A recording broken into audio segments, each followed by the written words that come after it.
On peut aller. Allons-y, oui. OK. Donc, j'introduis. Voilà, donc nous sommes là. Nous sommes dans le bureau de la zone de santé de Sekebanza. Nous sommes, nous sommes ici pour parler de l'organisation d'une campagne. C'est la campagne, campagne Hystéroscopie. euh, euh, l'hystéroscopie, en fait, endoscopie gynécologique. Et c'est sur c'est soit de l'endoscopie diagnostique et ou encore l'endoscopie opératoire. Voilà. Et ici, nous sommes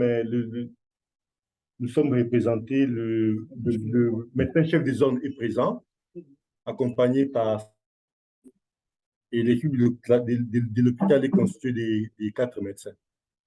Voilà, moi y compris. Et donc, on peut dire que le forum est atteint.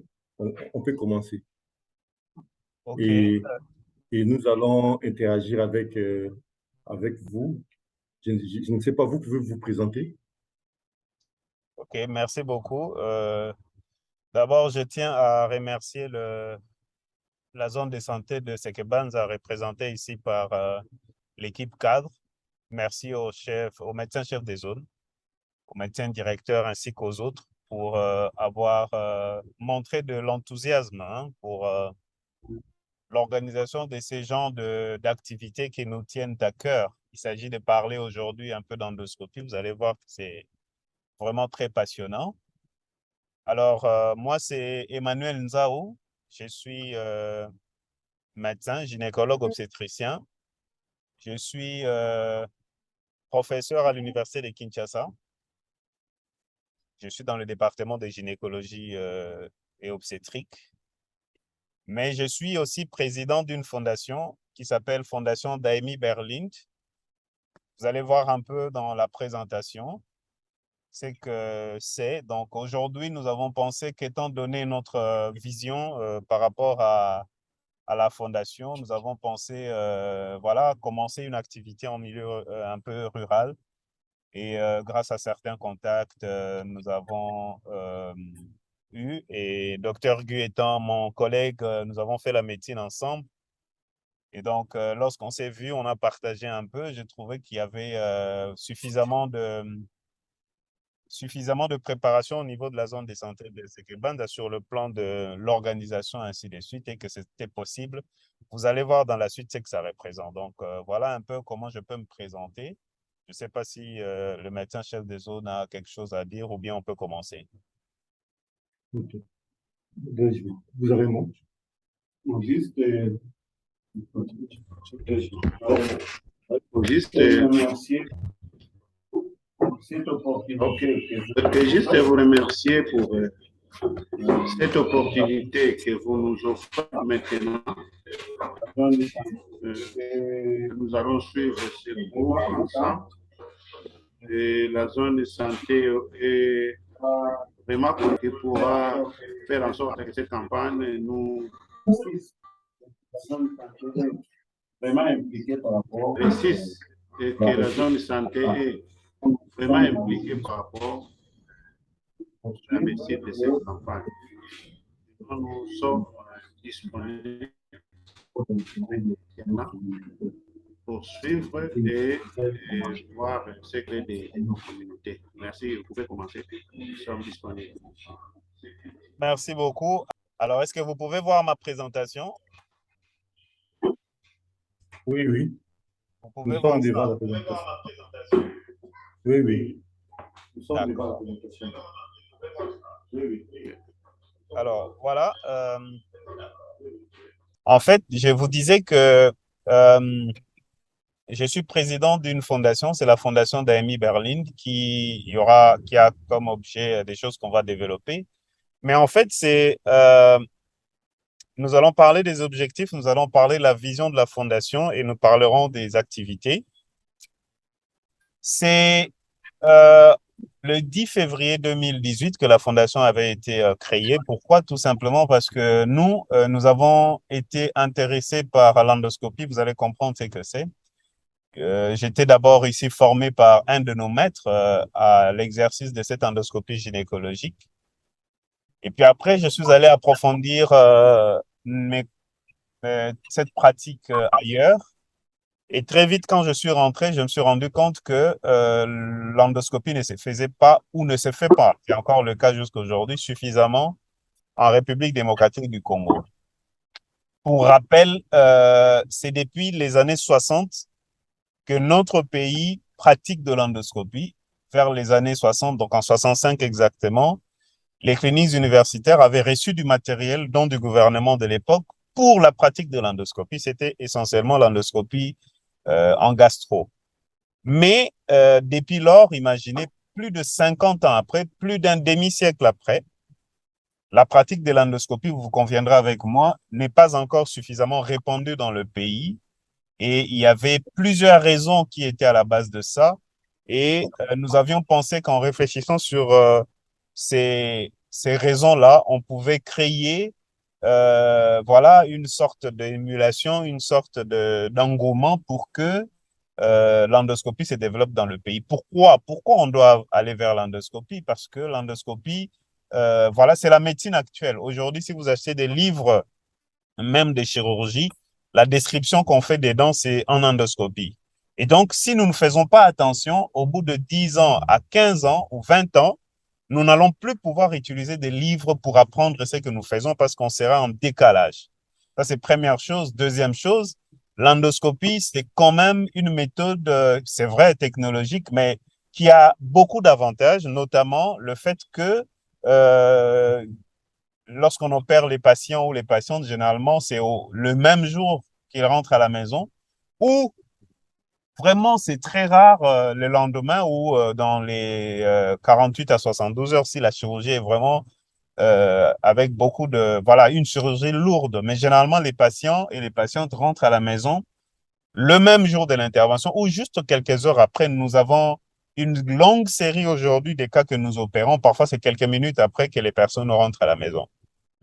Ça, c'est un premier avantage. Il y a un autre avantage qui est lié au fait que les personnes reviennent travailler beaucoup plus rapidement. Il y a un avantage sur le plan de la douleur. Il y a très peu de douleurs lorsqu'on fait de l'endoscopie, sans oublier les avantages esthétiques, les avantages esthétiques. Et bien sûr, il y a beaucoup d'autres avantages qu'on ne pourra pas développer. Et donc, étant donné que c'est important, nous avons pensé que le pays devrait se mettre dans cette ère-là pour commencer à faire de l'endoscopie de manière beaucoup plus répandue. C'est ainsi que nous avons réfléchi avec un groupe que j'ai organisé pour voir, pour qu'il y ait cet engagement-là, quelle sorte de structure ou quelle sorte d'organisation on pouvait mettre en place pour que cette endoscopie puisse voilà, se développer. On est passé par plusieurs réflexions. Est-ce qu'il fallait créer une ONG? Est-ce qu'il fallait créer une société savante? Est-ce que finalement, on s'est dit non, ce serait mieux qu'on crée une fondation?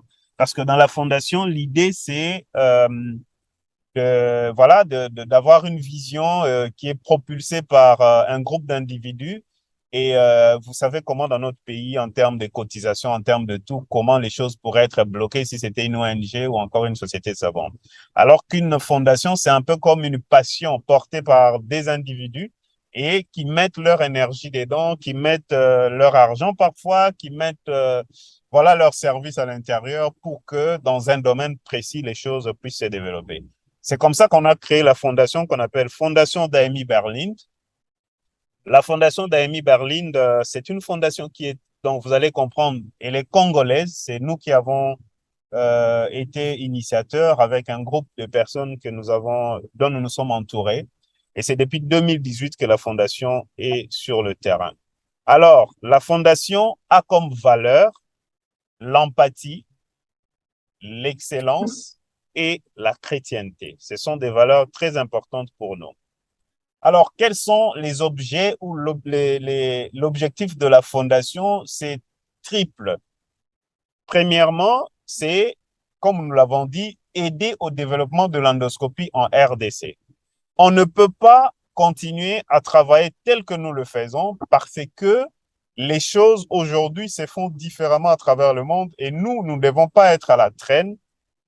La RDC aujourd'hui, c'est un pays avec environ 107 millions d'habitants et donc avoir 2, 3, 4, 10 ou 20 médecins ou 30 même ou 50 qui font de l'endoscopie, c'est pas suffisant pour ces grands pays. Et donc, il était temps qu'on se dise, tiens, qu'est-ce qu'on peut faire pour développer l'endoscopie? Ça, c'est le premier objet.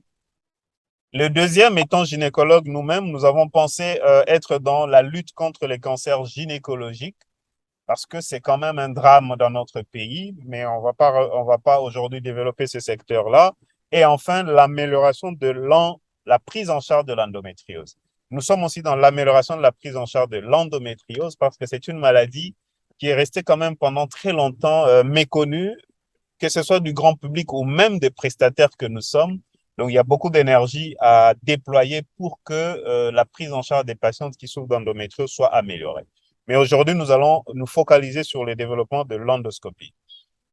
Euh, Juste pour ceux qui ne sont pas encore vraiment en contact avec ce que c'est que l'endoscopie, c'est que l'endoscopie, c'est une méthode ou un moyen, ici on est en médecine, donc médecine humaine, c'est un procédé qui consiste à visualiser l'intérieur du corps humain, soit en passant par des cavités naturelles, par exemple la bouche, on peut aller jusqu'à l'estomac, on peut aller jusqu'à l'utérus, donc la matrice, en passant par les voies génitales. Donc, on remonte par le canal vaginal jusque dans l'intérieur de la matrice. Ou encore, lorsqu'on veut aller voir au niveau de l'oreille, on peut traverser les cavités naturelles jusque-là. Et c'est là en utilisant voilà, un système optique. On peut avoir des lentilles à l'intérieur, comme vous voyez ici, on peut avoir des lentilles à l'intérieur pour aller voir dans la matrice, ou on peut avoir un autre système avec un système un peu flexible pour aller voir dans l'estomac, et on peut faire des petites incisions au lieu d'ouvrir largement pour aller voir à l'intérieur de l'abdomen, par exemple. C'est cela qu'on appelle endoscopie et on utilise un système optique généralement connecté à des caméras et vous avez les appareils de ce type-là qui permettent de voir ce qui se passe à l'intérieur sur l'écran ici, par exemple. Et il y a des caméras, il y a des sources de lumière, donc c'est toute une colonne assez complexe, mais il y a moyen que cette colonne soit assez simplifiée et c'est sur ça que nous sommes en train de travailler pour permettre à ce que cette voilà, discipline puisse évoluer jusqu'en milieu rural. J'ai parlé de beaucoup d'avantages. Voilà, donc l'endoscopie permet beaucoup de choses et voilà, ce n'est pas normal que la RDC soit restée à la traîne jusque-là. Quelle est la vision de la Fondation? La vision de la Fondation, c'est de l'endoscopie pour tous. C'est possible que l'endoscopie soit aujourd'hui ou demain ou dans 5 ans ou dans 10 ans. C'est possible que l'endoscopie devienne la méthode. Ça veut dire que lorsque docteur Guy ou docteur Ndomono vont opérer, ils disent on va opérer par endoscopie. S'ils rencontrent des contre-indications, alors là, on bascule à la méthode classique. Mais vous conviendrez avec moi que jusque-là, ce n'est pas encore le cas. C'est que nous pensons opérer d'abord de manière classique et parfois nous ne pensons même pas faire de l'endoscopie. Or, nous voulons de l'endoscopie pour tous. Donc, pour tout patient, pas seulement pour tout patient, mais pour tout prestataire. Ça veut dire que tout médecin qui veut se lancer dans le domaine de l'endoscopie devrait pouvoir trouver suffisamment d'organisation en termes de formation, en termes de matériel, l'acquisition de matériel pour développer ses ambitions en matière d'endoscopie. Pour y arriver, nous avons réfléchi au niveau de la Fondation pour savoir, depuis 65 que l'endoscopie se pratique en RDC, ça n'a pas évolué. Pourquoi? Il y a plusieurs raisons. Nous avons organisé un atelier un peu comme on fait dans la planification. Nous avons réfléchi avec certains membres de la fondation et nous sommes arrivés à trouver 5 goulots d'étranglement, 5 raisons qui ont fait que l'endoscopie ne se développe pas dans notre pays. Et ce sont ces 5 raisons que nous avons muées en termes de stratégie départementale. Donc, nous avons créé 5 départements chacun va s'attaquer à une des causes du fait que l'endoscopie ne se soit pas développée. Le premier département, c'est le département clinique. Nous nous sommes rendus compte qu'en RDC, depuis tous ces temps, il n'y avait pas une clinique qui était, dévouée à l'endoscopie. Donc, une clinique où les prestataires vont être vraiment au parfum des choses qui se passent en endoscopie sur le plan international, faire que de l'endoscopie, bon, dans une grande proportion de leur activité, et être vraiment en train de pousser les autres aussi à prendre une sorte de centre d'excellence. Il n'y en avait pas dans le pays. Or, il y en a en radiologie. Aujourd'hui, il y a des centres, entre guillemets, de référence en radiologie. Il y a des centres de biologie, il y a des centres, mais il n'y avait pas un centre d'endoscopie. Donc, il fallait créer un centre d'endoscopie. Ça serait un boost pour, voilà. Nous avons créé donc un centre d'endoscopie qui va être un centre d'administration des soins spécialisés en endoscopie. On ne parle pas seulement ici de l'endoscopie gynécologique. La vision, c'est que l'endoscopie, dans ce centre-là, s'efface de l'otoscopie à l'hystéroscopie. Donc, toutes les disciplines endoscopiques devront se pratiquer dans ce centre. On n'y est pas encore, mais nous avons créé un centre spécialisé en endoscopie. Pour le moment, nous pratiquons un peu plus de l'endoscopie gynécologique, mais le projet, c'est que d'ici 2028, ce soit un grand centre qui va pratiquer toute l'endoscopie dans ces domaines-là. Ça, c'est le premier département. Le deuxième département, c'est le département de formation continue. On s'est rendu compte que le problème s'est situé aussi au niveau de la formation.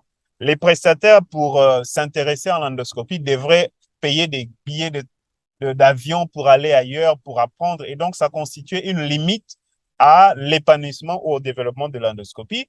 Et nous avons dit, tiens, il faut qu'on crée un centre de formation. Nous avons créé ce que nous appelons l'Institut de formation en endoscopie. Et depuis 2019 que cet institut est en plein fonctionnement, et nous avons formé plusieurs prestataires, généralistes, spécialistes en matière d'endoscopie. Il y en a certains qui sont déjà en train de pratiquer de l'endoscopie sur le terrain.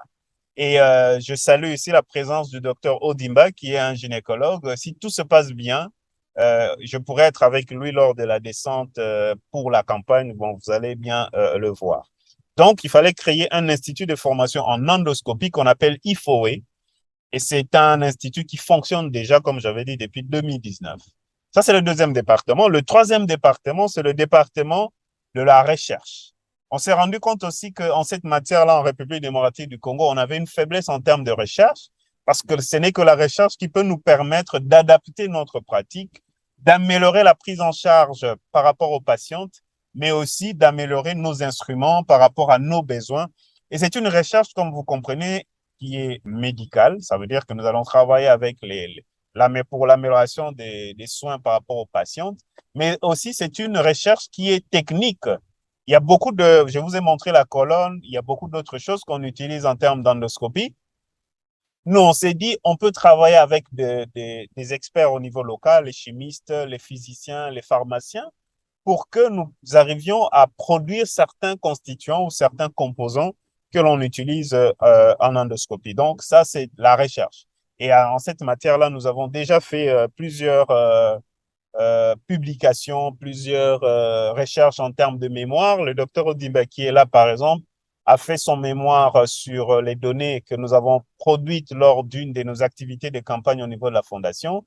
En dehors de lui, il y en a d'autres qui ont travaillé sur les données que nous produisons en termes de nos activités au niveau de la Fondation. Et nous-mêmes, on est là pour propulser certains sujets de recherche et jusqu'à des recherches un peu de haut niveau. Et donc, ça, c'est le département de la recherche.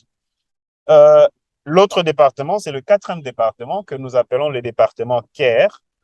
Le département CARE, c'est quoi? C'est CAIRRE, c'est conseil, acquisition, installation, recyclage et réparation en toute matière d'endoscopie. Parce que pendant très longtemps, on s'est rendu compte que chaque fois que les praticiens achetaient du matériel d'endoscopie, chaque fois qu'il y avait une panne, la pratique s'arrêtait. Et il n'y avait pas localement quelqu'un qui pouvait dépanner du matériel d'endoscopie. Et donc, ça constituait un frein important pour le développement. Nous nous sommes dit, il faut que nous créions un département pour encourager les techniciens, les biotechniciens qui sont dans ce domaine là, il n'y en a pas beaucoup, mais nous avons commencé à inciter quelques-uns qui vont travailler dans ce domaine et nous aider au cas où nous avons des problèmes en termes de matériel. Et jusque-là, on en a déjà identifié quelques-uns que nous sommes en train de pousser et qui nous aident pas mal dans la réparation, le recyclage du matériel d'endoscopie ou même l'entretien de ce matériel-là. Donc, il s'agit de créer un accompagnement technique. Et on a aussi déjà aidé certains centres ici à Kinshasa principalement et quelque peu à Lubumbashi. On les a aidés à s'installer, à commencer à fonctionner en matière d'endoscopie.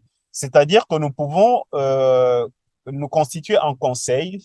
Si un centre veut nous approcher pour commencer une pratique d'endoscopie, on fait une correspondance officielle. Nous descendons sur le terrain, nous faisons l'expertise en termes de cadre et nous faisons des propositions et les centres font l'acquisition. Nous pouvons installer, nous pouvons. Et donc, ça, c'est vraiment un accompagnement technique pour permettre à des gens de commencer la pratique de l'endoscopie.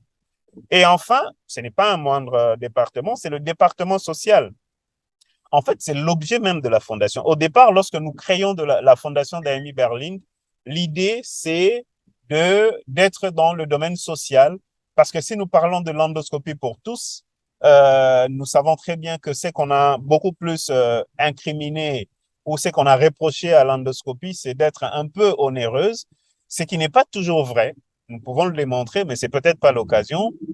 Ce qu'on a reproché, c'est que ça soit coûteux. Effectivement, aujourd'hui, si nous ne faisons pas de l'effort pour que ça se développe, ça risque d'être un peu plus coûteux. Donc, il s'agit aujourd'hui, si nous voulons que l'endoscopie se passe sur le plan vraiment général, il faut que nous fassions beaucoup d'activités caritatives. Et nous, la Fondation, depuis 2018, nous faisons beaucoup d'activités caritatives en termes de campagne, en termes de lignes d'aide aux patientes qui sont démunies. Nous avons développé plusieurs activités sociales pour permettre tant soit peu aux patientes qui sont nécessiteuses d'accéder à cette endoscopie parce qu'on est bien conscient que ce n'est pas une histoire de décret, quoi. On ne va pas décréter qu'aujourd'hui on a l'endoscopie pour tous et puis finalement il y a l'endoscopie pour tous. Il y a beaucoup d'efforts à fournir dans ce domaine et ces efforts passent aussi par une activité caritative. Et c'est même dans ce cadre-là que nous viendrons à Sekebanda si tout se passe bien. C'est en fait dans une sorte d'activité caritative parce que les patients ne pourront pas euh, résorber les vrais coûts de ce que nous allons faire. Donc, c'est toujours caritatif. Parfois, c'est gratuit, mais parfois, c'est difficile que ce soit gratuit. Parfois, ce sont des coûts symboliques. Nous continuerons les discussions là-dessus pour que nous puissions arriver à un compromis qui soit bien pour les patientes.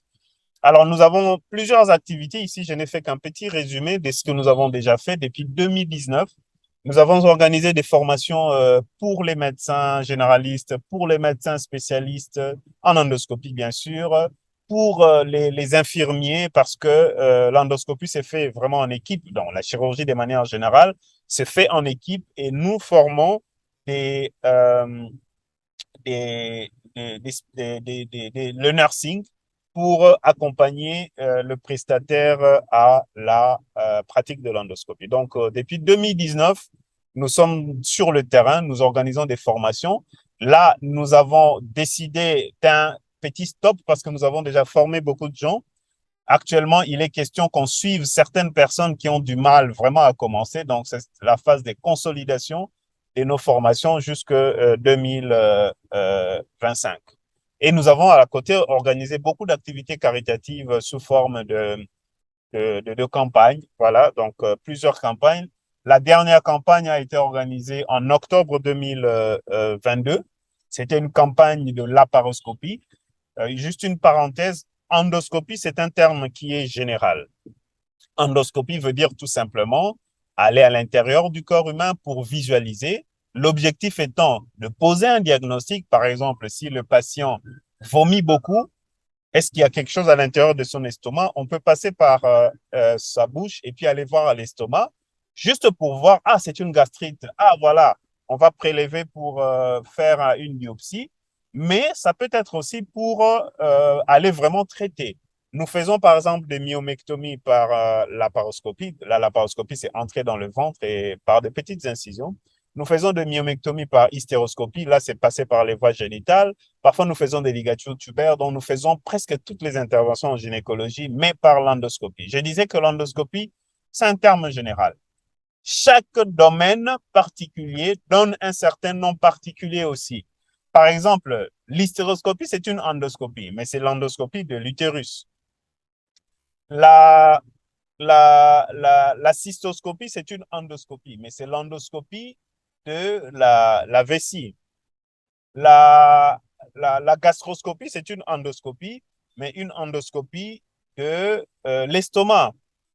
Voilà, ainsi de suite. Et donc, l'endoscopie, c'est un terme général, mais appliqué à certains domaines, ça change de nom. Hystéroscopie pour l'utérus, cystoscopie pour la vessie, gastroscopie pour l'estomac, colonoscopie pour le côlon, ainsi de suite. Donc, il y a plusieurs noms. Otoscopie pour l'oreille, voilà, laryngoscopie pour le larynx. Tout ça, ce sont des procédés endoscopiques. Mais en ce qui nous concerne, nous allons beaucoup plus faire la campagne sur l'endoscopie. Alors, l'hystéroscopie particulièrement, donc aller visualiser et opérer à l'intérieur de la matrice. Pour le moment, nous sommes sur un grand projet.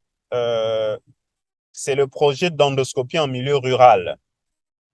Nous sommes déjà en train de sillonner un peu en milieu rural. Par exemple, là, nous étions à Sonabata. Là, c'est parce que c'est tout près de chez nous, ici à Kinshasa. Nous avons été à Sonabata pour voir la faisabilité de l'endoscopie. Donc, nous sommes aussi avec l'équipe de Sonabata pour voir comment on va conduire une campagne là-bas. C'est donc un projet en milieu rural. Pourquoi? Pourquoi nous pensons que c'est important de considérer les milieux ruraux?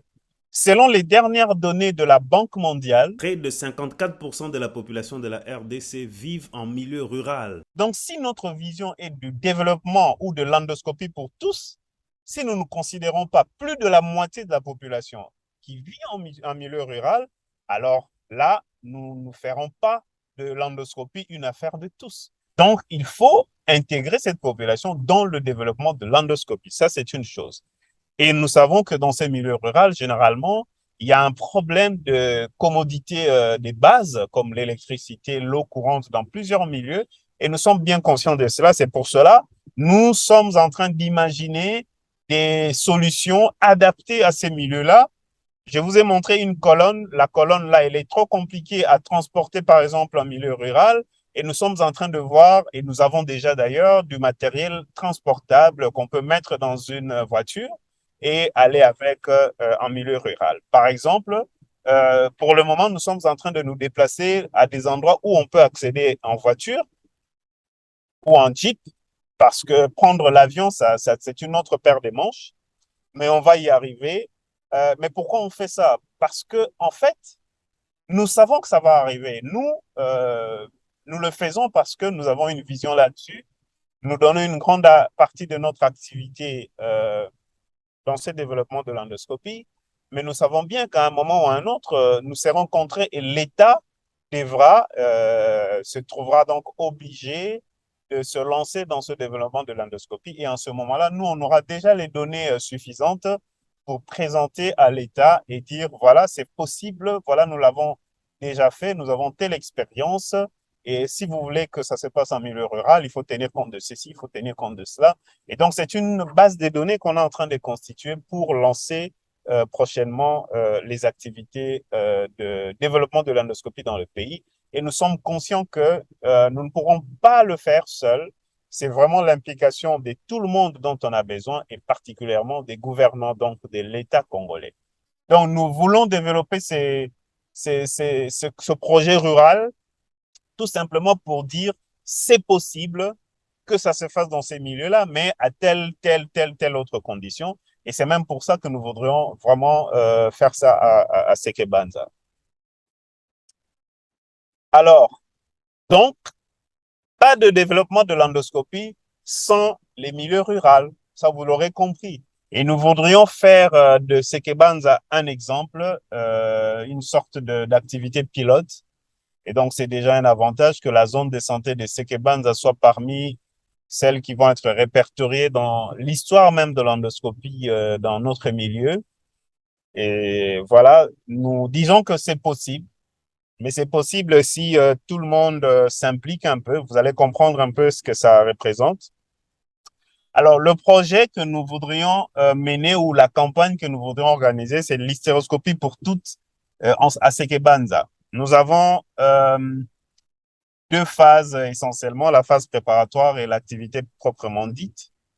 Et nous pourrions avoir une équipe de 2 personnes qui descendra pour la prospection du 20 au 22 janvier 2023. On va développer ça et l'activité proprement dite partira du 27 au 5 mars 2023. Le diagnostic et le traitement des maladies ou des pathologies qui concernent l'intérieur de la cavité utérine, devrait se faire par hystéroscopie. Et donc, l'hystéroscopie représente le gold standard dans la pratique des explorations et des traitements au niveau de l'intérieur de la cavité utérine.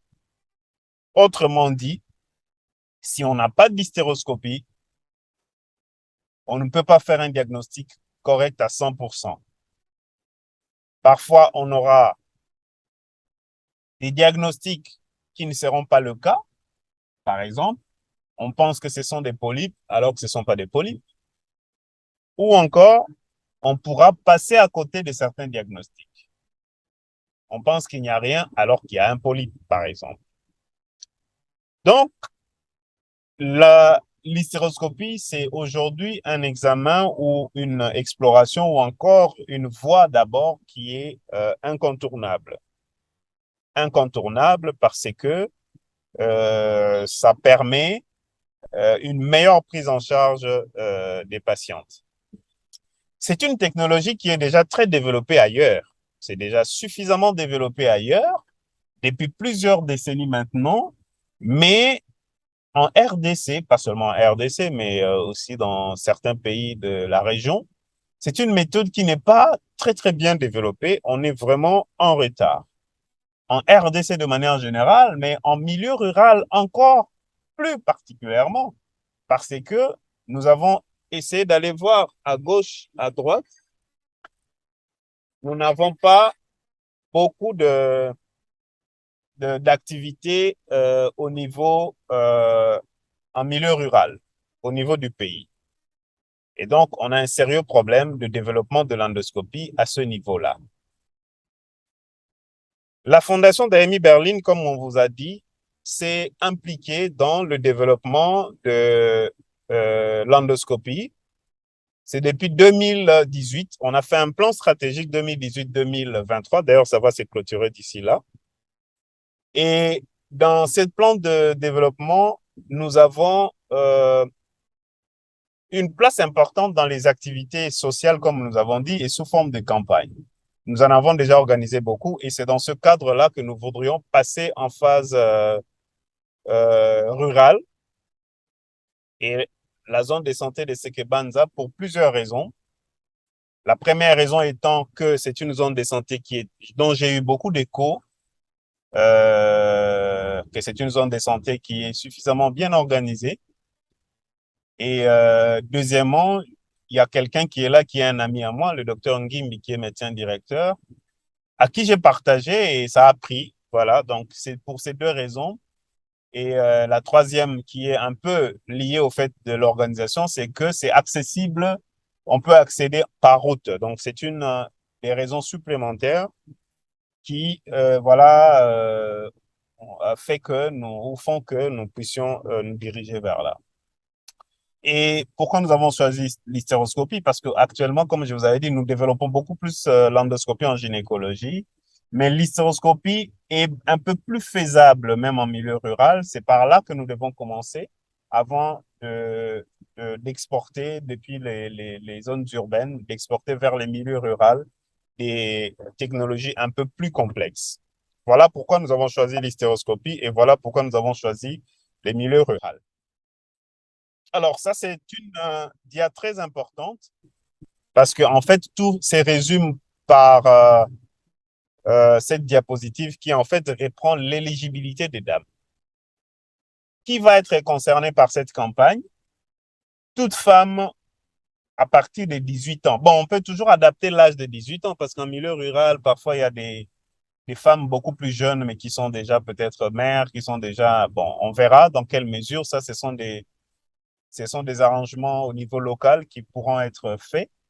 Mais quels sont les symptômes au départ? Je vais préparer une fiche avec ces critères d'éligibilité, mais aussi les fiches de consultation qu'on va utiliser, qu'on pourra emmener lors de la descente de prospection. Donc, toutes les femmes qui présentent un saignement génital en dehors des règles, un saignement génital en dehors des règles, donc des femmes qui vont saigner en dehors des règles sont éligibles à cette hystéroscopie parce que ces saignements en dehors des règles peut être lié au fait d'avoir certaines maladies à l'intérieur de la matrice, notamment le polype et d'autres maladies. Deuxièmement, c'est les règles trop abondantes. Les femmes qui ont des règles trop abondantes vont aussi bénéficier de cette campagne d'hystéroscopie. Donc, je disais, premièrement, ce sont les femmes qui présentent des saignements génitaux, donc des hémorragies en dehors des règles. La deuxième ou le deuxième critère ou la deuxième indication, c'est celles qui ont des règles trop abondantes, c'est-à-dire elles ont des caillots pendant les règles, ou encore les règles qui durent très longtemps. Donc, au lieu de faire 3 à 5 jours, ce sont des règles qui vont aller à 10 jours, même plus que ça. Donc, ces femmes-là seront éligibles. Ou encore, à l'opposé, les femmes qui présentent des règles en faible quantité, en très faible quantité. Par exemple, au lieu, avant c'était 5 jours, mais ça commence à être une demi-journée. C'est à peine qu'elle a des taches de sang. Donc ça, c'est anormal parce que ça peut être lié à des synéchies utérines. Et ça peut permettre à ce qu'on voit s'il y a des synéchies, on va traiter au même moment. Surtout que si la diminution de la quantité des règles ou même l'absence des règles, donc la diminution peut aller jusqu'à l'absence des règles, si cette diminution ou l'absence des règles survient après une césarienne, après une intervention des myomes par exemple, ou un curettage, donc ces femmes qui ont eu une absence des règles ou que les règles sont devenues en très petite quantité après des interventions sur l'utérus comme la césarienne, la myomectomie ou encore les curettages, ces femmes-là seront éligibles. Mais aussi les femmes qui ont des avortements répétés, donc elles perdent les grossesses de manière continue. Ces femmes-là vont aussi être répertoriées. Il y a des femmes qui ont aussi des problèmes pour concevoir, qui sont dans l'infertilité, qui ont des problèmes d'avoir une grossesse, ces femmes-là seront éligibles, mais aussi celles qui ont des douleurs au ventre qui persistent pendant très longtemps malgré des traitements divers qu'on a administrés. Ces femmes-là vont aussi avoir l'éligibilité pour cette campagne. Mais dans certains cas, je crois que vous connaissez ces gens, des cas comme ça, où on a placé des stérilés, par exemple, chez certaines femmes, mais on ne trouve plus le fil, on ne sait plus récupérer les stérilés. Si vous avez des cas comme ça, vous allez les garder et voilà, on pourra retirer ces stérilés-là en hystéroscopie. Ça se fait de manière totalement simple. Donc, les femmes qui ont des stérilés qui ont perdu des dents, les femmes qui ont des pertes, ça, je n'ai pas mis ici, mais c'est une autre indication. Donc, les femmes qui ont des pertes continues, on a fait des traitements, mais parfois ça se calme pendant une semaine après des antibiotiques, ça se calme un peu, mais directement après, les sécrétions anormales reviennent au niveau génital, donc elles perdent de l'écorée tout le temps. Parfois, ça peut être lié à des os qui sont à l'intérieur de l'utérus. Parfois, ça peut être lié à un corps étranger qui est à l'intérieur de l'utérus. Donc, ces femmes-là vont avoir droit à l'hystéroscopie. Donc, je récapitule pour les indications ici. Les femmes qui ont des saignements vaginaux, des saignements génitaux de manière anormale en dehors des règles. Les femmes qui ont des règles trop abondantes ou qui durent très longtemps, trop abondantes ou qui durent très longtemps, les femmes qui ont des règles en très petite quantité ou absentes totalement après des interventions comme la césarienne, la myomectomie, mais aussi les curettages, des femmes qui ont des avortements à répétition, spontanés, donc qui perdent leur grossesse continuellement, les femmes qui ont des problèmes de conception, les femmes qui ont des douleurs au bas-ventre de manière chronique, donc ça a traîné malgré des traitements, les femmes qui ont des pertes vaginales qui persistent malgré des traitements ou qui sont intermittentes, ces femmes-là seront éligibles, mais aussi des femmes qui auront perdu des corps étrangers à l'intérieur de l'utérus, donc à l'intérieur de la matrice, sous forme de stérilés, par exemple, dont on n'arrive plus qu'on n'arrive plus à retirer tout simplement parce que le fil s'est perdu. Donc, voilà un peu les critères d'éligibilité. Je vais remettre ça sur une fiche que j'enverrai au docteur Gu pour un partage pour que les gens deviennent un peu plus familiers à ces indications-là. Alors, le projet va se dérouler en 2 phases. La première phase, c'est la phase préparatoire. Il y a déjà les discussions que nous avons commencées avec le docteur Gungimbi, mais aussi qu'il a eu avec toute l'équipe cadre. C'est aussi ce que nous faisons déjà. Ce sont des choses pour préparer cette activité-là. Après, il y aura une phase de mobilisation, essentiellement assurée par les relais communautaires, mais aussi la radio communautaire au niveau local.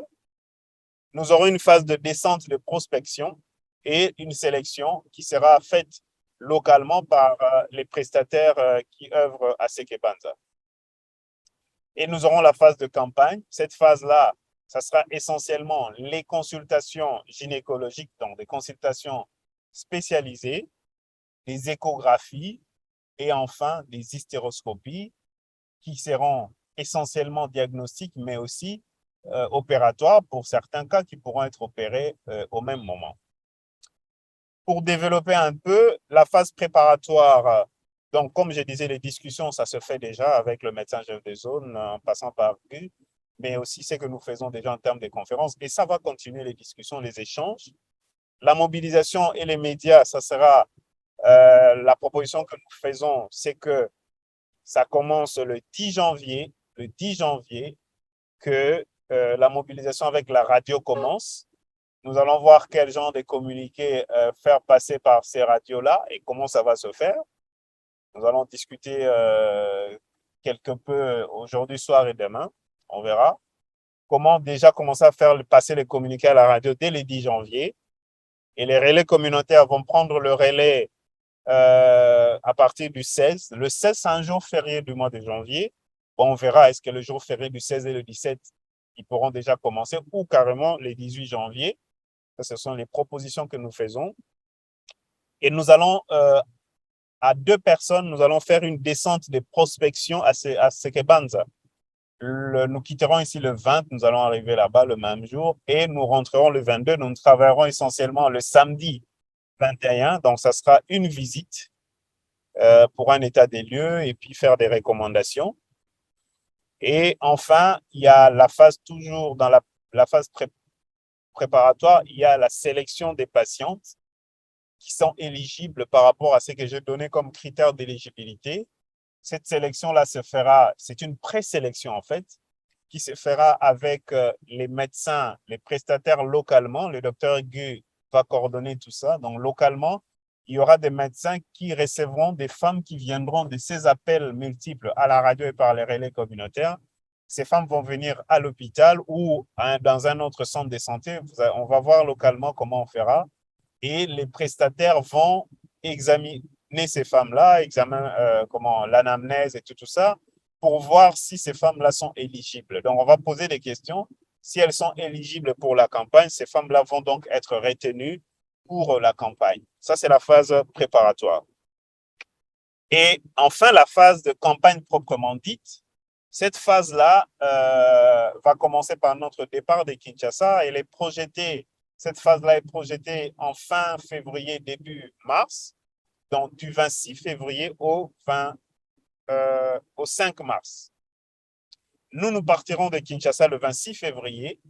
Nous ferons la route jusqu'à Matadi et directement Kinzaoumbouet et puis on verra si on entre directement à Sekebanza par le véhicule ou alors on va prendre un autre véhicule. Et les consultations spécialisées commenceront le lendemain déjà. Donc, nous arriverons le 26 et puis nous allons bien évidemment faire nos civilités au médecin chef de zone, le patron de la zone et puis peut-être une notable localement. On va organiser ça.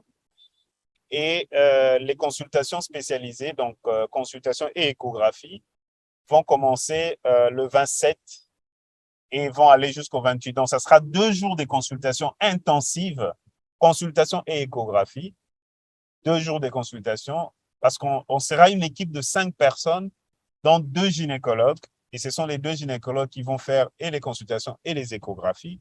J'espère que ça pourra être possible en 2 jours, mais sinon, on va continuer à faire les consultations jusqu'à la fin de la campagne. Et les hystéroscopies vont commencer le 1er mars. Donc, ça sera du 1er mars au 4 mars. Donc, pendant 4 jours, nous allons faire des hystéroscopies. Alors, on peut en moyenne faire 20 hystéroscopies par jour. En moyenne, ce sont des examens qui peuvent prendre parfois 5 minutes, parfois 10 minutes, parfois 20 minutes, ça dépend. Mais en moyenne, nous avons prévu jusqu'à 20 hystéroscopies par jour. Donc, si on prend une moyenne de 20 hystéroscopies par jour, en 4 jours, on peut, je parle bien d'une moyenne, donc on peut faire entre 80 et 100 hystéroscopies si on a ces patientes-là. Notre retour, ça sera le 5 mars vers Kinshasa. Je voulais juste relever ici quelques avantages pour la zone de santé de Sekebanza.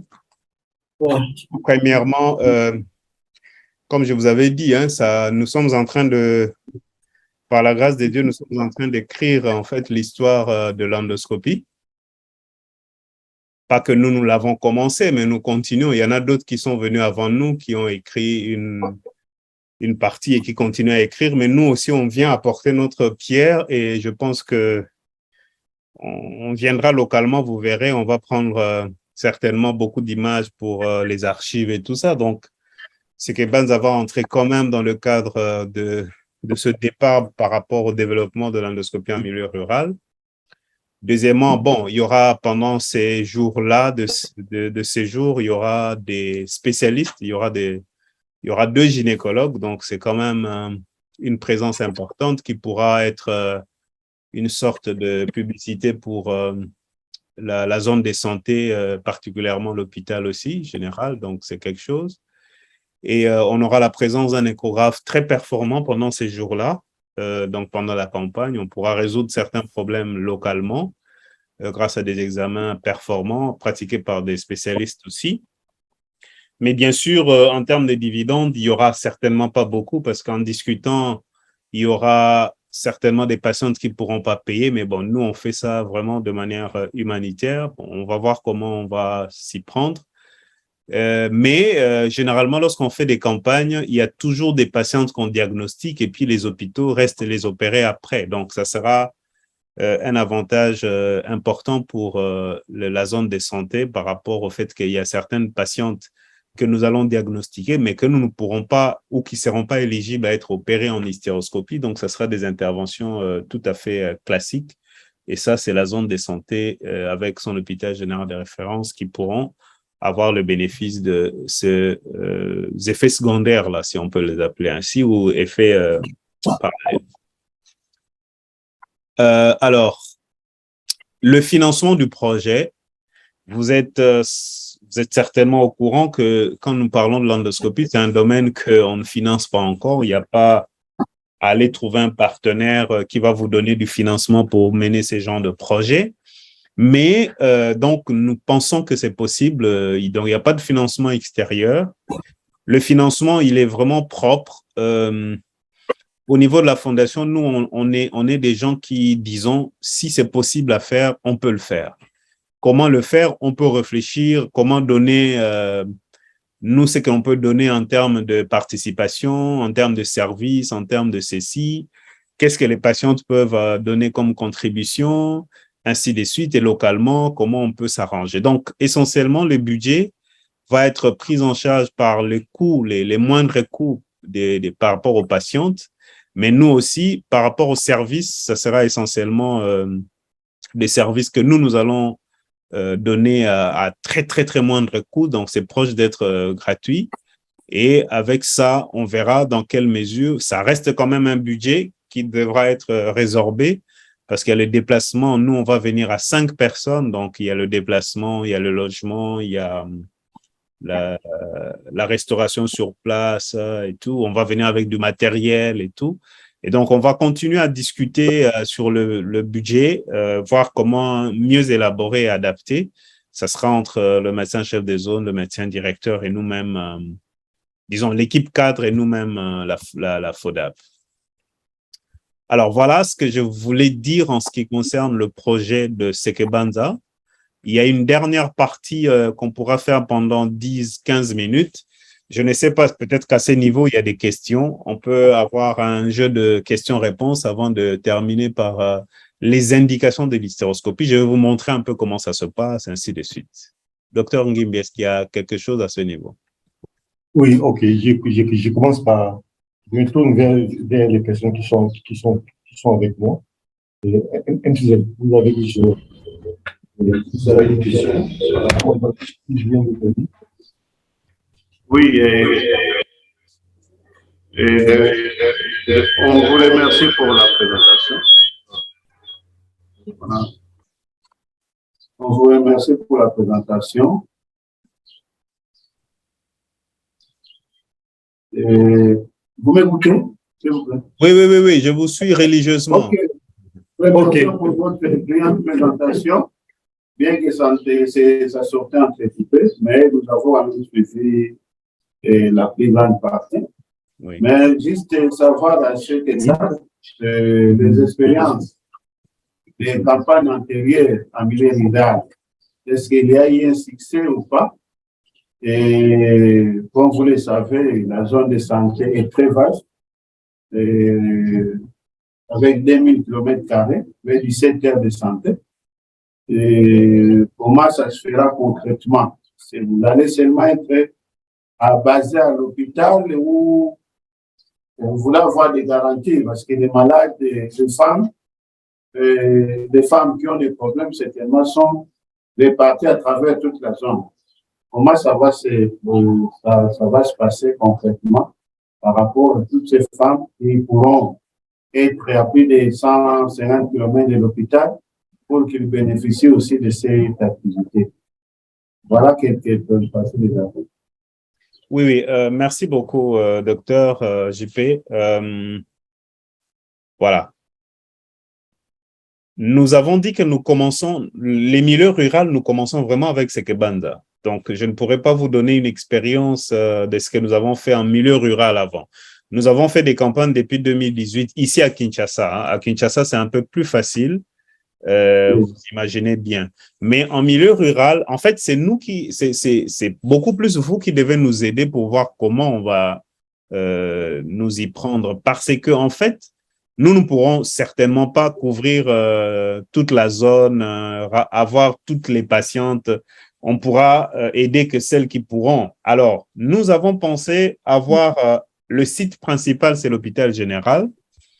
Mais pendant un jour, on pourra, ça c'est sous votre guidage, on pourra aller dans 1 ou 2 aires de santé vraiment reculées. Donc, nous pouvons projeter ça. Vous me suivez? Oui. Oui. Donc, je disais que on sera basé essentiellement à l'hôpital, mais pendant un jour, nous verrons. Est-ce que c'est 1 ou 2 jours? Vous pensez qu'il y a des grosses zones, aires de santé qui peuvent nécessiter une journée entière ou quoi? Ça, ce sera à nous d'organiser ça, mais beaucoup plus avec vous, parce que vous êtes un homme de terrain là-bas, vous connaissez votre zone de santé. Mais l'idéal, c'est de drainer les patientes à l'hôpital et peut-être de choisir une autre aire de santé accessible toujours pour qu'on se déplace vers là-bas. Mais c'est vrai que quand c'est en termes de 100 km, 150 km, peut-être ça sera un peu difficile.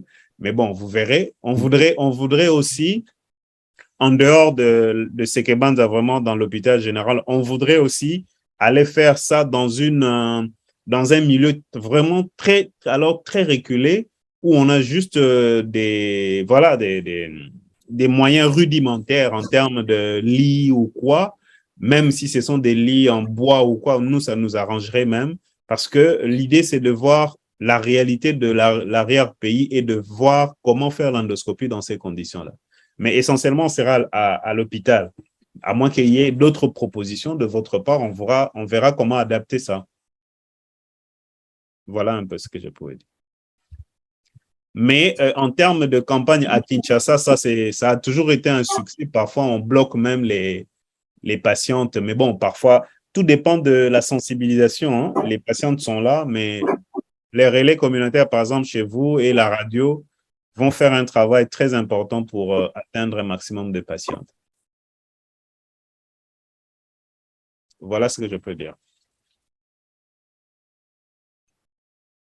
Merci. En effet, comme vous venez de dire, les relais communautaires seront vraiment importants. Et ils vont nous aider à atteindre le maximum des personnes, des patients, afin que cette campagne soit une réussite. Et je ne sais pas, docteur, vous avez une question? Bon, jusque-là, nous n'avons pas d'autres questions. Mais je pense que selon moi, l'idée d'associer le centre qui est juste à côté de Sénégal va à 20 km, les centres disons, les aires de santé qui sont à côté de l'aire de santé où se trouve l'hôpital serait intéressant. Donc, il y a un centre de santé de référence et ce centre de santé de référence est entouré et prend en charge plus ou moins 50 000, prend en charge une population de 50 000 personnes. Donc, il est entouré de 3 à 4 aires de santé. Donc, je pense que ce centre de santé de référence va vraiment nous aider à atteindre notre nombre. Je crois que la cible est de 100 à 200, non, 100 à 150. 150, en fait, chaque fois que on aura peut-être autour de 150 consultations, parce que c'est pas tout le monde qui sera éligible pour les autres choses, mais l'idée pour nous, c'est d'atteindre ne fût-ce que 100 hystéroscopies. Ok, c'est ça.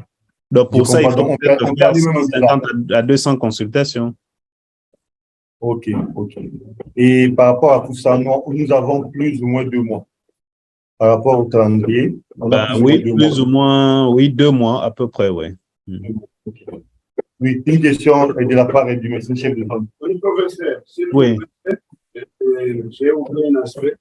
Quand vous avez présenté les personnes, les femmes éligibles à cette campagne, je n'ai pas vu les femmes ménopausées. Est-ce que celles-là ne seront pas les bienvenues parce que j'ai vu qu'elles ont aussi des douleurs pelviennes chroniques qui ne se terminent pas. Est-ce qu'elles sont éligibles ou non? Oui.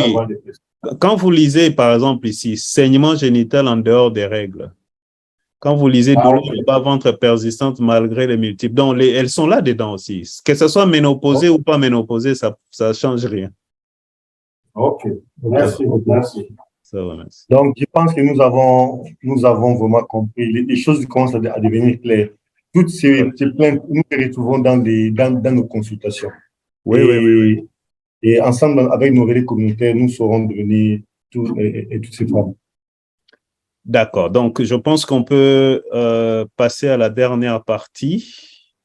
D'accord. Donc, on va voir un peu les indications et les contre-indications de l'hystéroscopie. Vous pouvez voir la vidéo maintenant? Oui. Oui? Ok, on voit. Oui, en fait, l'hystéroscopie, c'est le fait d'utiliser ce qu'on appelle un hystéroscope. C'est un dispositif comme celui-ci. On traverse la cavité vaginale. Vous pouvez voir ma souris là qui montre la main. On traverse la cavité vaginale et l'utérus est là. Donc, on arrive avec l'hystéroscope. On entre jusqu'à explorer l'intérieur. Et de l'autre côté, vous voyez bien comment on tient la caméra. Voilà, c'est tenu par la main. Et puis, on peut voir l'image qui est là. Ça, c'est l'image du vagin un peu. Le col est là. Ça, c'est l'orifice externe du col. On entre dans le col. Vous voyez, exactement comme ça se présente de ce côté-ci. Vous voyez ça ici. Vous entrez dans le col et vous montez dans la cavité. Ça, c'est la cavité utérine. Vous voyez, la vidéo joue très bien. Ok, c'est bon. Ça, c'est l'orifice tubaire gauche. Vous pouvez voir l'orifice dont la trompe vient entrer par ici. Et voilà, donc, on peut aller voir à droite, on peut aller voir à gauche et on va explorer. On a beaucoup d'images, peut-être localement, on vous présentera peut-être pendant 1 heure, 2 heures quelques images pour que vous compreniez, mais quand on commencera à faire ça, vous allez voir. Alors, quelles sont les indications de cette endoscopie-là? Comme j'avais dit, les femmes qui présentent des saignements anormaux, elles vont, soit les femmes dans le cycle, ça veut dire elles ont encore leurs règles, elles saignent entre 2 règles ou pendant les règles, c'est abondant. Tout ça, ça fait partie des saignements anormaux. Ou en dehors, ça veut dire chez les femmes ménopausées ou quoi, si elles présentent un saignement, si vous êtes sûr que ce n'est pas un cancer du col, parce que pour le col, c'est clair, on peut mettre un spéculum et puis on voit. Donc, les femmes qui auront un cancer du col vont être exclues de notre campagne parce qu'en ce moment-là, le risque de faire l'hystéroscopie, ça va faire saigner le col. Donc, les médecins qui seront en train de faire la présélection devront exclure toutes les femmes suspectes de cancer du col. Mais celles qui auront une suspicion de cancer de l'endomètre, donc là, on est à l'intérieur de la cavité utérine, celles-là vont être éligibles.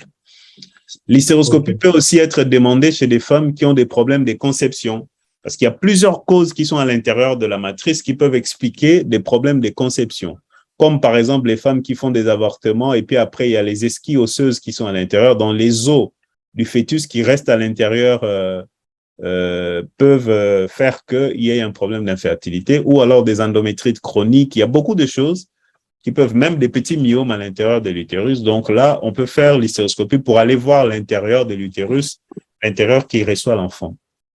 Les femmes qui présentent des avortements à répétition, donc elles perdent leur grossesse régulièrement, peut-être qu'il y a des synéchies à l'intérieur, on peut faire une hystéroscopie pour aller voir et traiter le problème au même moment.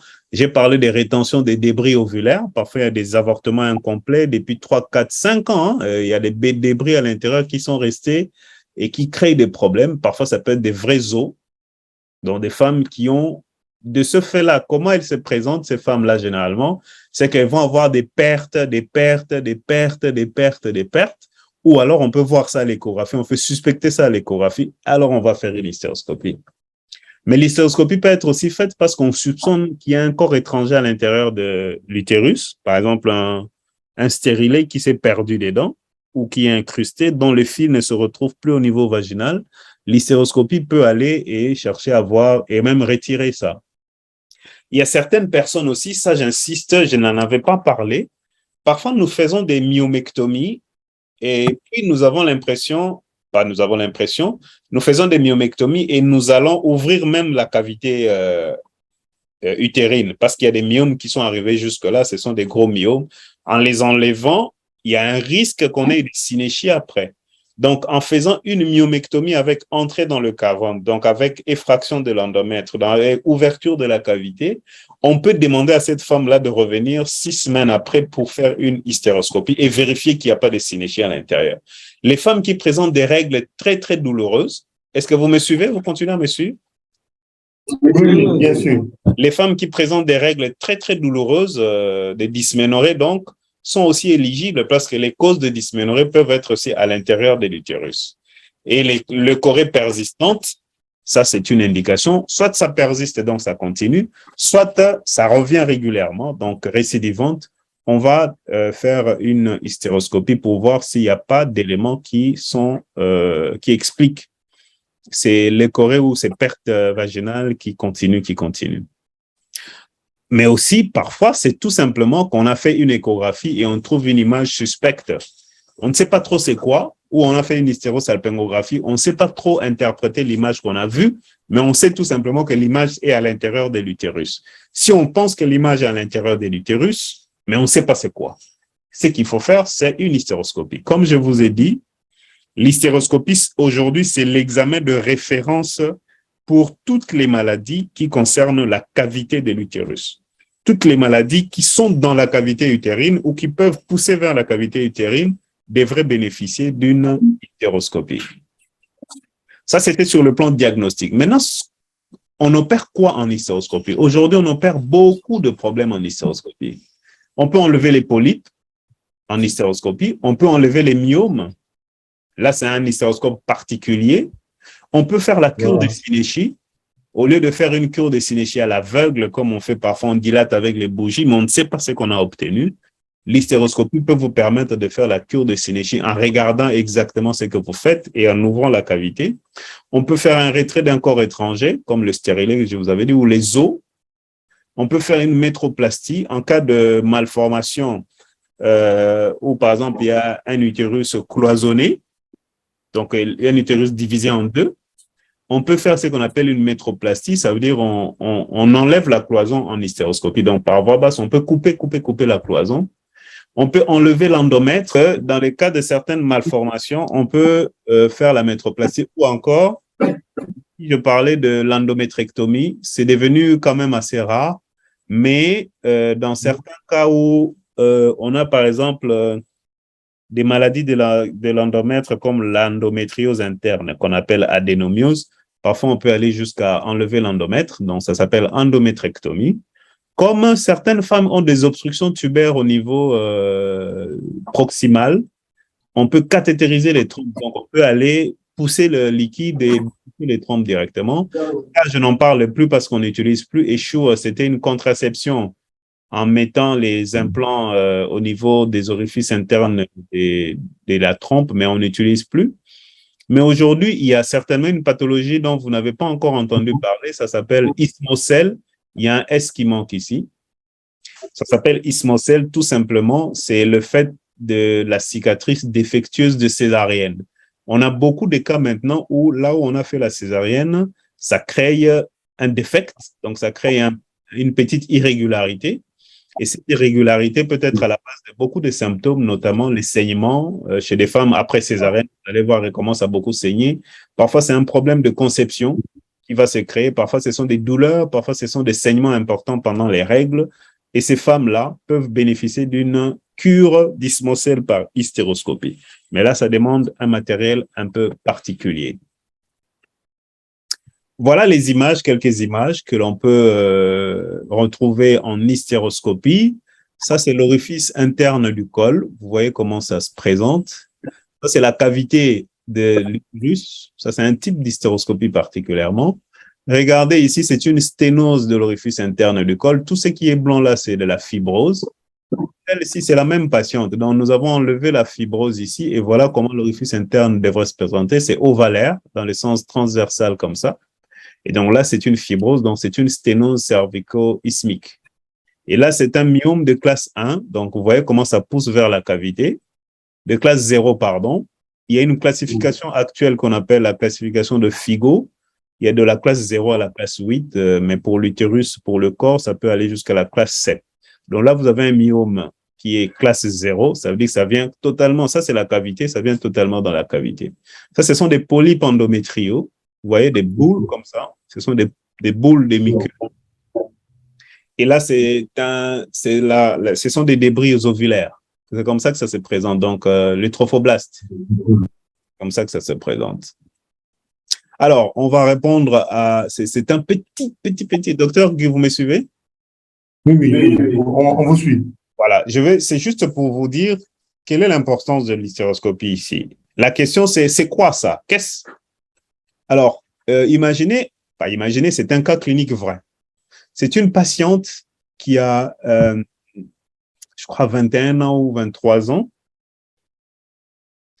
qui a des pertes vaginales louches pendant une année. Donc, elle a subi une césarienne, mais une année durant, elle a continué à avoir des pertes louches. On a traité ses revenus, on a traité ses revenus, on a traité 2, 3, 4 jours, une semaine, ça revient encore. Finalement, elle était suivie par un de nos aînés qui dit, mais tiens, il doit y avoir un corps étranger à l'intérieur de l'utérus. Et on fait une hystérosalpingographie. Regardez l'hystérosalpingographie, vous voyez bien la forme triangulaire de l'utérus là. Mais à l'intérieur, il y a quelque chose. Ça a comme la forme d'un stérilet, mais le stérilet ne se présente pas comme ça. On se pose la question, mais c'est quoi ça? Donc, c'est une forme bizarre à l'intérieur. On est ensemble? Oui.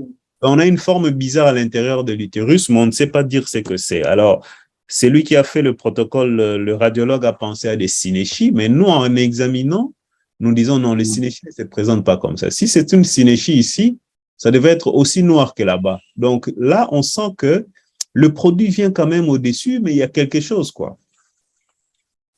C'est une indication d'hystéroscopie. Vous voyez une image à l'intérieur de la cavité, mais vous ne savez pas interpréter ça autrement. Vous ne savez pas c'est quoi. Mais qu'est-ce qu'il faut faire? Il faut aller voir. Alors, qu'est-ce qu'on fait? On fait une hystéroscopie. Alors, qui peut nous dire ce que c'est gay? S'il y a des gens là-bas qui peuvent deviner. Vous voyez cette image-là et cette image? Oui. Ça peut être quoi, ça? Oui. Et de réfléchir. Ça peut être probablement un corps étranger. Oh, mais oui, un corps Des étranger. os, peut-être des os, je crois. Les os. Alors, je vais vous dire. C'est quelque chose qu'on utilise en chirurgie. Sans cette chose-là, il est difficile de pratiquer la chirurgie, surtout en chirurgie open. Regardez maintenant la vidéo ici. Vous pouvez suivre la vidéo? Oui. Alors, c'est quoi? Réfléchissez encore un peu. Généralement, c'est tissé. Généralement, c'est tissé. Quand ça vient de l'Europe, parfois, c'est pas tissé. Regardez. Ah, c'est une compresse. Ah, voilà. Une compresse. Bravo, Oui, bravo. compresse. Donc, c'est une compresse. Alors, on fait l'hystéroscopie, on fait le diagnostic de la Oui, c'est compresse. ça. Bravo, bravo. Vous avez trouvé, c'est une compresse. Ça veut dire que cette femme, après la césarienne, le médecin a oublié une compresse à l'intérieur de l'utérus et c'est ce qui l'a dérangé. Donc, le diagnostic a été posé à l'hystéroscopie et on a sorti cette compresse. Regardez, on a sorti la compresse. Donc, c'était une compresse.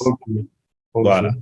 Bravo. Donc, maintenant, je vais vous montrer un peu l'apport de l'hystéroscopie. Ça, c'est un autre cas clinique d'une femme d'une vingtaine d'années aussi, qui a aussi des pertes louches depuis 3 ans, imaginez. Mais dans ses antécédents, on note un avortement provoqué sur grossesse de 4 mois.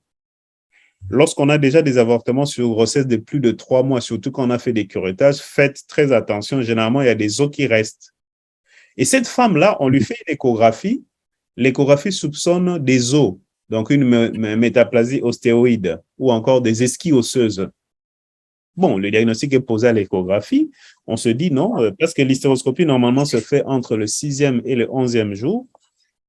On se dit, tiens, on la programme, elle va venir entre le 6e et le 11e jour pour qu'on lui fasse une hystéroscopie.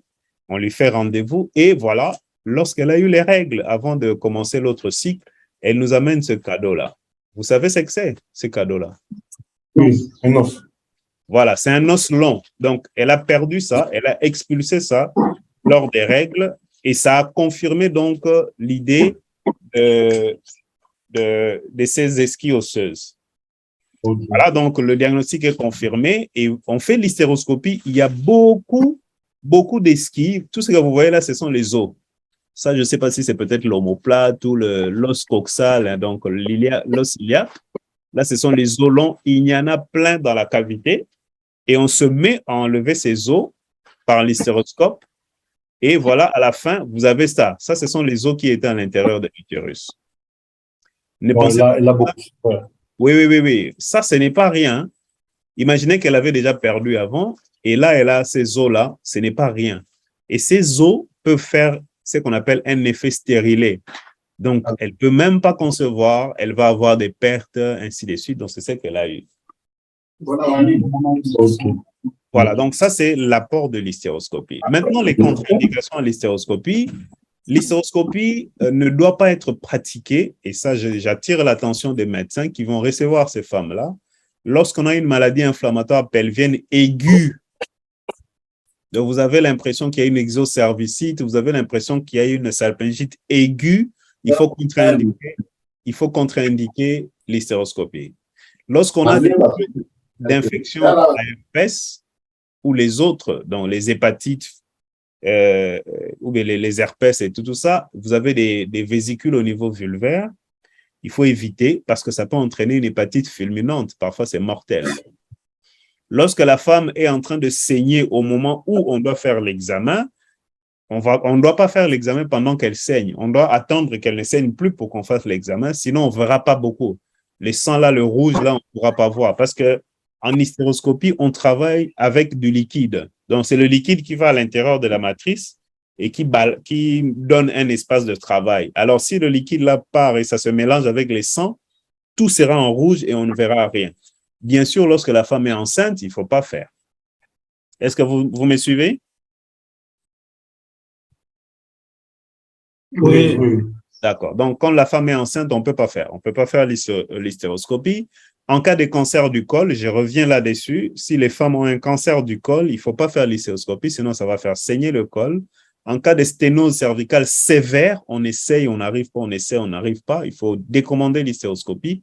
Ou encore, si la patiente est instable, parfois il y a des cardiopathes graves, ça ne sert à rien d'aller lui donner un décubitus dorsal et ça risque de créer un problème.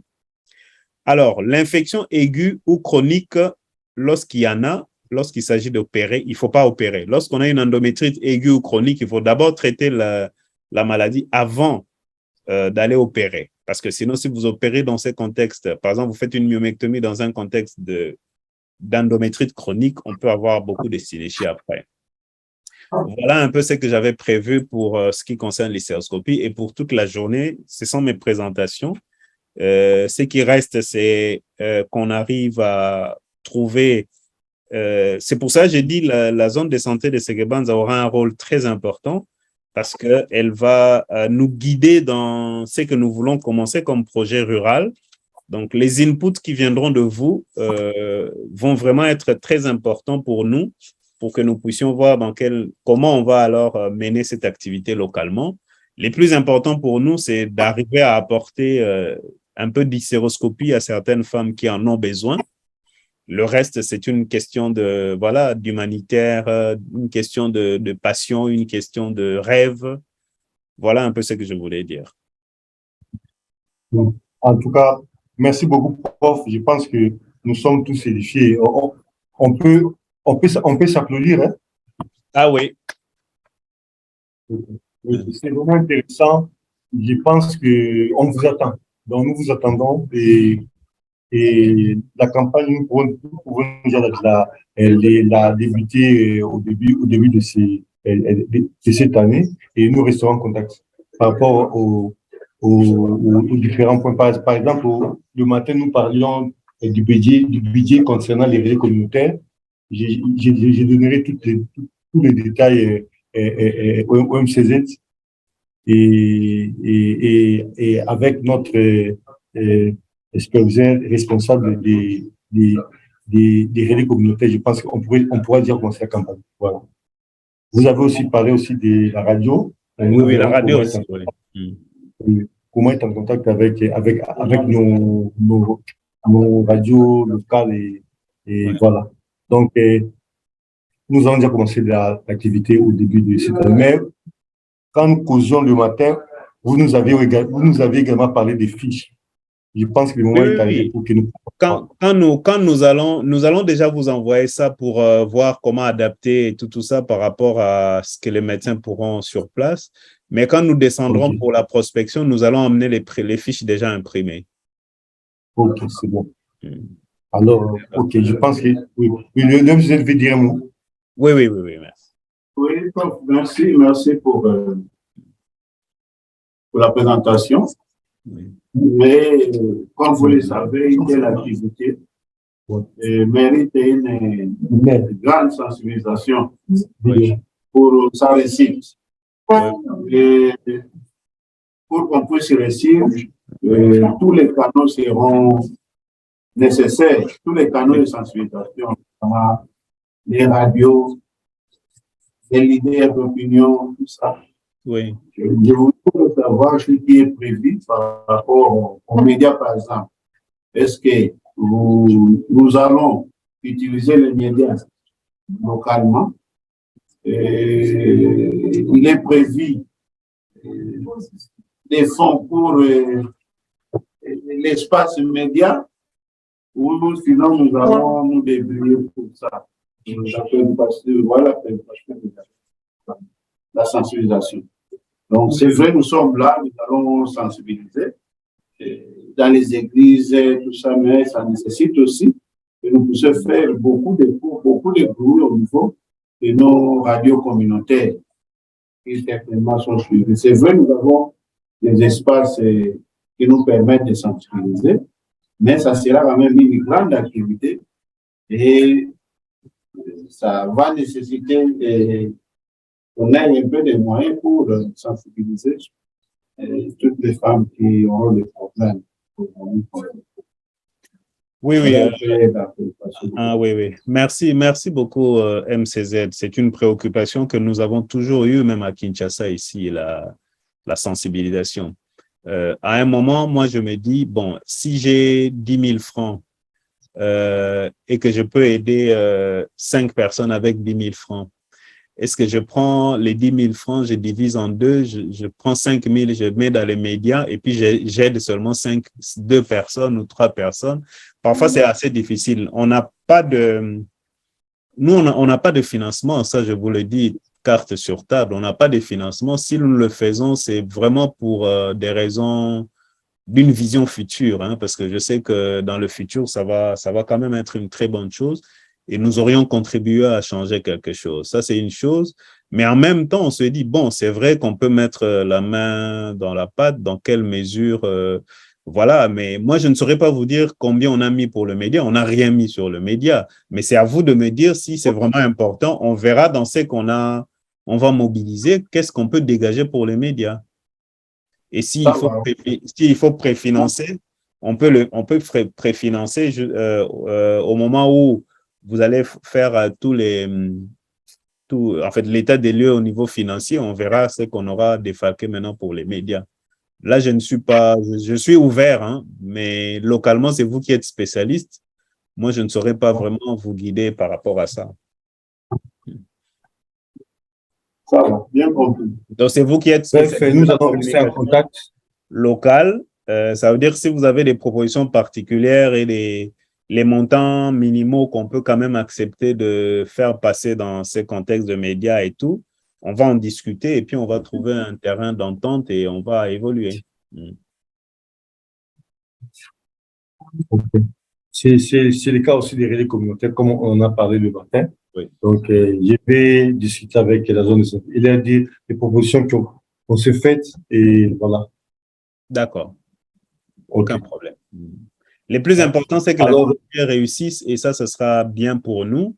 Le reste, c'est à nous d'arranger. Non, ça va réussir. Ça va réussir. OK.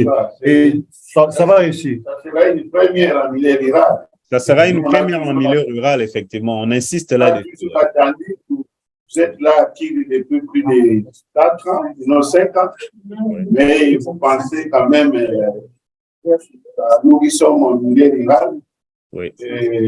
En tout cas, nous vous promettons que ça va réussir. Ça va réussir. Merci d'avance. Je sens l'engouement, donc j'ai confiance. Ça va aller. Oui, on est là. Ça va réussir. Ça va. Et puis, oui, je vous rappelle aussi les enregistrements. Donc, n'oubliez pas, dans un bref délai, nous les faire parvenir. Par quelle voie, je ne sais pas, mais... Oui, je vais vous donner des liens. Je mettrai ça sur Facebook et puis je vais vous envoyer des liens. OK, c'est bon. D'accord. Allez. Alors, merci, toutes les bonnes choses. Hein. Merci encore une fois. Okay. Merci. Ouais, ouais. OK, merci. Bon, merci.